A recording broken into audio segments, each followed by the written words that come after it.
Welcome, students and parents, to a very special explainer. Today, we are taking a beautiful journey of knowledge, and it's been crafted especially for you by the wonderful team at Muslim Academy.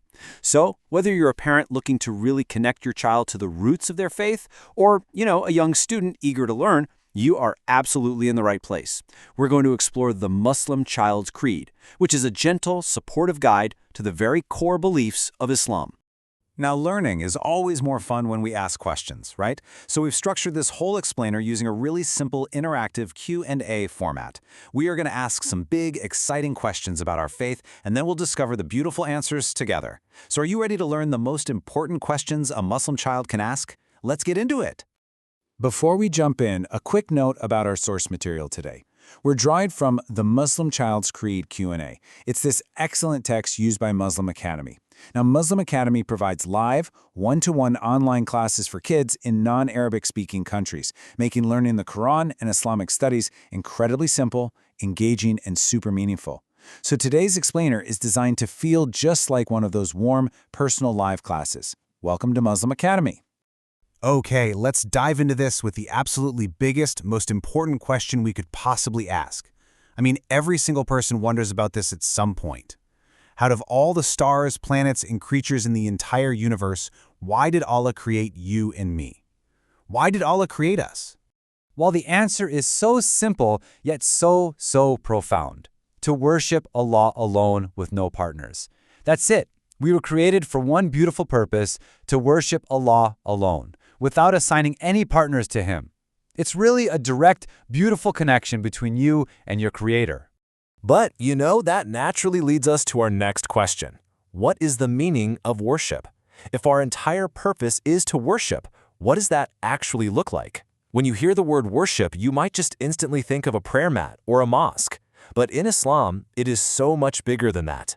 In Arabic, the word for worship is ibadah.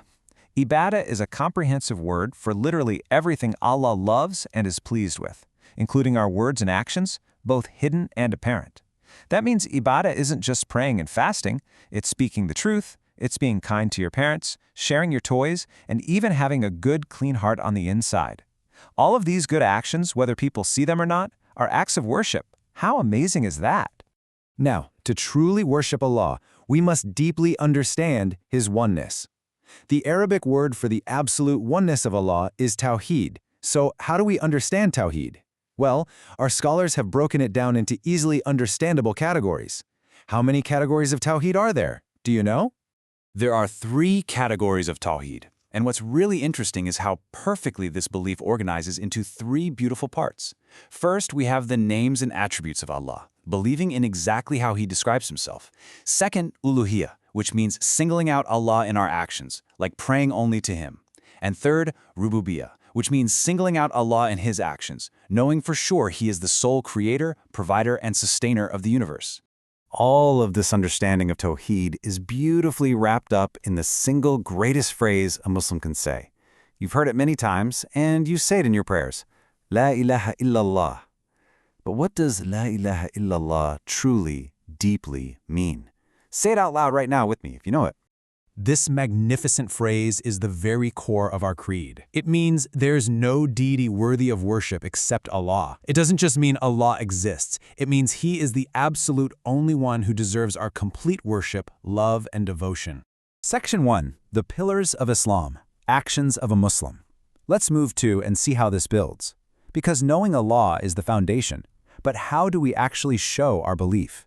We do this through the physical actions that make up our faith. Think of a really majestic building. To stay strong, it needs pillars to hold it up, right? Well, the religion of Islam is like a beautiful house, and it is held up by 5 specific actions. What are the 5 pillars of Islam? Can you remember all 5 of them? These 5 actions form our foundation. Step 1, the Shahada, declaring our faith. Step 2, Salah, establishing our daily prayers. Step 3, Zakat, giving charity to those in need. Step 4, Psalm, fasting during the blessed month of Ramadan. And Step 5, Hajj, making the pilgrimage to the sacred house in Mecca if we are able to. These 5 actions are exactly how we physically show our love and obedience to Allah. Now we move to Section 2, the Pillars of Iman, beliefs in the heart. While Islam focuses a whole lot on what we do physically, Iman focuses on what we believe internally. It's what we hold firmly and truly inside our hearts. So just like there are pillars of Islam, there are pillars of Iman. Let's see if you can name them. There are 6 specific beliefs that every single Muslim must hold in their heart to have true faith. What are the 6 pillars of Iman? These 6 beliefs fit perfectly together to build a complete picture of reality. We must believe in Allah, His angels, His books, His messengers, the last day, and the divine decree, which in Arabic is called qadar. Every single one of these is a crucial building block of a Muslim child's creed. So, the crucial point here is understanding qadar, the divine decree. Qadar is believing firmly that Allah knew everything, wrote it in the preserved tablet, willed it, and created it. It means having total peace in your heart. This reassures us that Allah is lovingly and powerfully in control of all things, both the good and the seemingly bad. We are always in His hands. This brings us to Section 3, Respecting the Companions, our incredible role models. As we understand our beliefs and actions, we also need role models to show us how to live this beautifully, right? And we have the absolute best role models, the Sahaba, the beloved companions of Prophet Muhammad, peace and blessings be upon him. The companions were literally the best people to live around the Prophet. They defended him, learned from him, and spread the message of Islam like wildfire so that it could eventually reach you and me today. Because they gave so much, we have a very specific duty towards their memory. So, what is our duty towards the Prophet's companions? How should we treat their memory? Our creed teaches us exact, beautiful ways to honor them. Our duties towards the companions include loving them sincerely, being pleased with them, believing in their great virtue, and following their amazing examples. And very importantly, holding our tongues about their disputes. We remain respectful regarding any disagreements they had among themselves. We only ever speak good of them. Wow, we have covered so much incredible ground today. We learned about our purpose, the real meaning of true worship, our physical pillars of Islam, our internal pillars of Iman, and our love for the companions. But, knowledge is only powerful when we actually use it. So my final question to you is, how will you practice your beautiful faith today? Will you be kinder to your parents? Will you focus more in your prayer?